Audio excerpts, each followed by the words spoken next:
علیکم دختر جانا، خواهر جانا، مومن مسلمانا.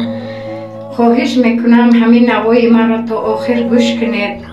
مجبور شدم با بابا جان مراجعت کنم. زندگیم به حد وزبین است. ای بانک قرض دارم، پول بانک داده نمیتونم. 100,000 قرض دارم. خونه ما میگیره، یک خونه بیرمان دارم. شب قصدیش دهن درو شکستگی، تیرزا شکستگی. دخترچم اپیرت سقط تولد کرد.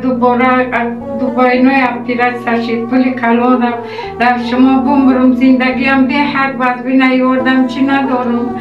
بمبرم در شما بیچاره مسافران در جانا غریبا.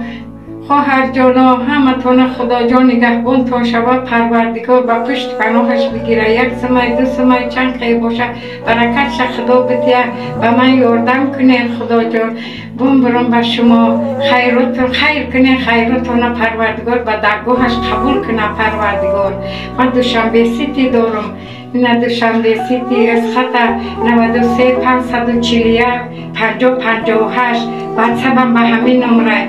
خدا جان شما را راه دور در غربا را خدا جان پروردگار نگهبان کنه پروردگارم.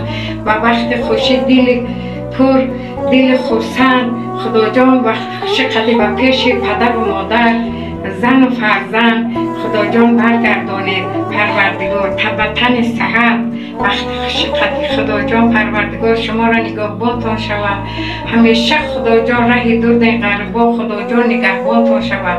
خیر کنه خیراتان پروردگار قبول گردانه پروردگار. خدا جان دادر جانا خواهر جانا به شما بمبرم. خیر کنید با من. زندگی به حد وز بینای. پول بانک داده نمیتونم. دخترچم مزش نیست. طفل دیگنو من به پول بیچاره به من کمک کنید. یاردم کنید. التماس میکنم دادر جانا. هر روز خدا گریه میکنم. روز ندارم. روزم سخته. بمبرم مسافران شما دادر جانا خواهر جانا. خدا جان عمر شما را دراز کنه. خیر کنه کمک کنه. خیراتنا پروردگار به درگاهش قبول کنه خدا جان.